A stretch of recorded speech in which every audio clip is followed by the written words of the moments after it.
Hello दोस्तों, स्वागत है आपका हमारे YouTube channel only tech support. दोस्तों, इस वीडियो में हम बात करने वाले Realme Narzo 30 Pro के अंदर अगर आपको वन हैंड मोड पे नहीं करना है तो कैसे जाएं। अगर आपको अपने फ़ोन में वन हैंड मोड यूज करना है तो कैसे कर सकते हैं। इस वीडियो में आपको बताने वाले हैं कि आप अपने फ़ोन के अंदर वन हैंड मोड को कैसे यूज कर सकते हैं और उसे कैसे इनेबल कर सकते हैं।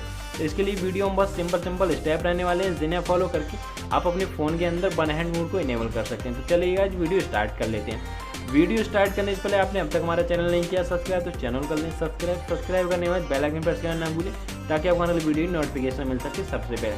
तो अब हम आपको बताने वाले हैं कि आप अपने फ़ोन के अंदर कैसे वन हैंड मोड यूज कर सकते हैं। सबसे पहले आपको जो वन हैंड मोड यूज करने के लिए आपको जो नोटिफिकेशन पैनल है उससे आप नीचे के लिए स्वाइप डाउन करेंगे। यहाँ से आप इसे और स्वाइप डाउन करेंगे तो यहाँ आपको ऑप्शन मिल जाता है वन हैंड मोड इनेबल।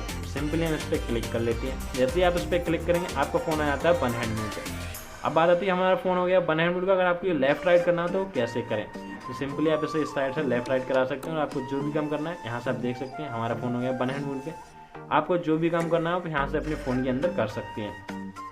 आप इसे लेफ्ट राइट भी करा सकते हैं। अब आपको अगर फुल हैंड मोड करना है तो आप कैसे कर सकते हैं, तो यहाँ आपको ऊपर जो ऑप्शन मिल जाता है इस पर क्लिक करेंगे। यहाँ से आपका फ़ोन आ जाता है फुल हैंड मोड पे। इस प्रकार से आप अपने फ़ोन के अंदर वन हैंड मोड को यूज और इनेबल कर सकते हैं। आई होप आपको वीडियो पसंद आई।